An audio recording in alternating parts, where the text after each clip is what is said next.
having some connection issues. Internet is not stable. Anyways, just a quick thought, just a food for thought, hopefully. In Psalm 138, there's this statement, I will worship toward thy holy temple. This is saith the Spirit of Christ, of course. I will worship toward thy holy temple and praise thy name for thy loving kindness and for thy truth. For thou hast magnified thy word above all thy name. And the thought is that God has been pleased to make the word of his promise in fulfilling this. Thy word means the word of the promise, okay?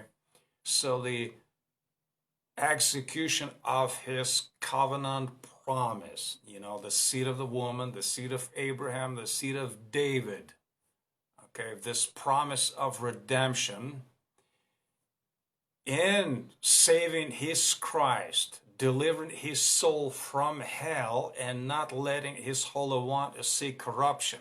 This is the fulfillment of the promise. All right?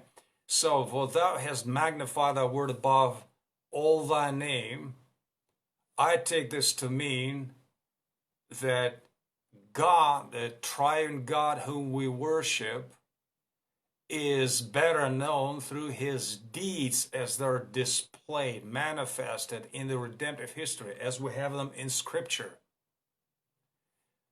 And God is seen as more glorious and more magnificent in this work of redemption rather than his static glory or his perfections as they are. So even his name is known by his deeds. So what is the practical, what am I driving at? This phrase, thou hast magnified thy word above all thy name.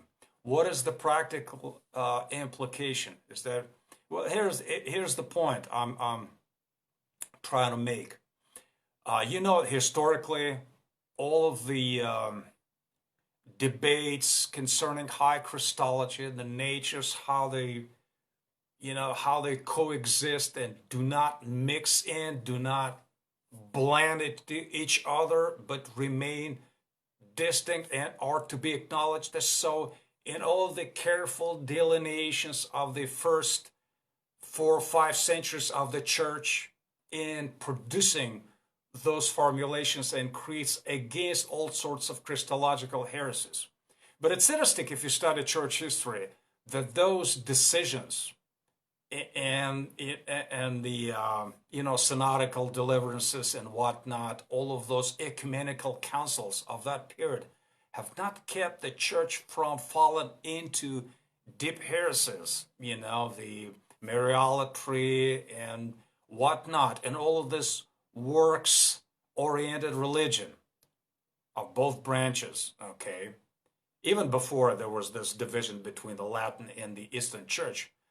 And the Reformation was sort of a return to scriptures and to soteriology, which is redemption in time, how the promise was accomplished.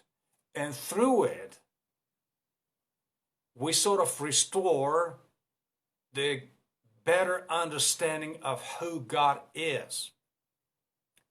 And it's more important to study his deeds in time, and through studying those deeds in time, which is what we have in Scripture, we see that God has been pleased to magnify his word of the promise more above all of his name, meaning that his static attributes are not well known, his excellences and all of that, and the interrelation within the Holy Trinity, but in the actual history of redemption, you can know. So the economic Trinity, if you will, or the Trinity working in time, is more important than talking about the Trinity ad intra. There's a couple of Latin expressions. Ad intra, meaning the Trinity as the God is within himself, within the Godhead, which is kind of, it remains a mystery for us largely, as opposed to ad extra, as God goes out, sort of goes public with creation and redemption. And in the work of redemption, we see more clearly the excellences and perfections of the triune God, so that it is more important for us to study, for instance, the correct soteriology.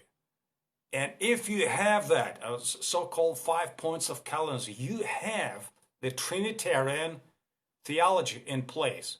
Because in the salvation of his elect, God displays that it is actually the three persons of the Trinity working together with one purpose, one will, achieving the same goal, so to speak. Okay, so that's my understanding of how we're to understand this otherwise enigmatic statement that thou hast magnified thy word above all thy name.